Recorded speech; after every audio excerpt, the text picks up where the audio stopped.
Ուկրաինան նախազգուշացնում է, որ ցանկացած անարդար խաղաղության համաձայնագիր կարող է նոր աղետի պատճառ դառնալ։ ԵԱՀԿ նիստում այս մասին հայտարարել է երկրի արտգործնախարար Անդրեյ Սիբիգան, ընդգծելով, որ Կիևը ձգտում է միայն իրական խաղաղության։ Սիբիգան հիշեցրել է 1938 թվականի Մյունխենի համաձայնագրի դառը փորձը, երբ Մեծ Բրիտանիան, Ֆրանսիան եւ Իտալիան համաձայնեցին Հիտլերի կողմից Չեխոսլովակիայի Սուդետյան շրջանի անեքսիային։ Մենք հիշում ենք նրանց անունները, ովքեր դավաճանեցին ապագա սերունդներին Մյունխենում։ Սա այլևս չի կարող կրկնվել։ Սկզբունքները պետք է անխախտ լինեն։ Այս ֆոնին սպասվում է, որ Մայամիում կայանալու է հանդիպում Ամերիկայի Միացյալ Նահանգների նախագահի հատուկ բանագնաց Սթիվ Ուիտքոֆի, Ջարեդ Քուշների եւ ուկրաինական պատվիրակության ղեկավար Ռուստեմ Ումերովի միջև։ Մի քանի օր առաջ նրանք Մոսկվայում շուրջ 5 ժամ բանակցել են Ռուսաստանի նախագահի հետ։ Կրեմլը հայտնում էր, որ Պուտինն ընդունել է որոշ առաջարկներ, իսկ որոշները հրաժարվել է ընդունել, սակայն բանակցությունների մանրամասները կողմերը դեռ չեն հրապարակում։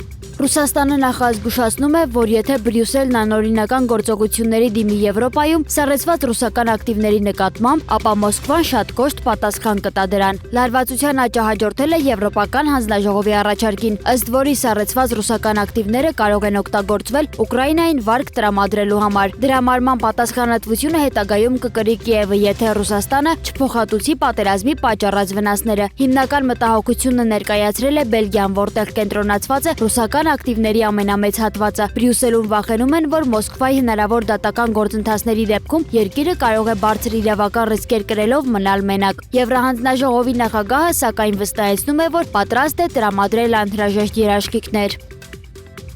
Ամերիկայի Միացյալ Նահանգների փոխնախագահ Ջեյ Վենսը հայտնել է, որ ռուս-ուկրաինական հակամարտության կարգավորումը շարունակում է մնալ Սպիտակ տան մշտական հիասթափության աղբյուր, սակայն Վաշինգտոնն առաջիկա շաբաթներին սպասում է դրական զարգացումների։ NBC News-ին տված հարցազրույցում նա ընդգծել է, որ սկզբում կարծում էին այդ ճգնաժամը ամենահեշտ լուծվողներից կլինի, սակայն իրականությունն այլ է։ Միաժամանակ Վենսը նկատել է, որ որոշ առաջընթաց արդեն գրանցվել է, սակայն կողմերը դեռ հեռու են վերջնական համաձայնությունից։ Նոյեմբերին Ամերիկայի Միացյալ Նահանգները ներկայացրել էր 28 կետից բաղկացած խաղաղության ծրագիր, որը քննարկվել է Կիևի հետ երկու փուլով։ Մոսկվան իր հերթին նշել է, որ ծրագրում կան թե ընդունելի, թե անընդունելի կետեր։ Կիևն էլ դեմ է տարածքային զիջումներին, բանակի թվաքանակի սահմանափակմանը եւ ՆԱՏՕ-ին անդամակցության հեռանկարների կրճատմանը։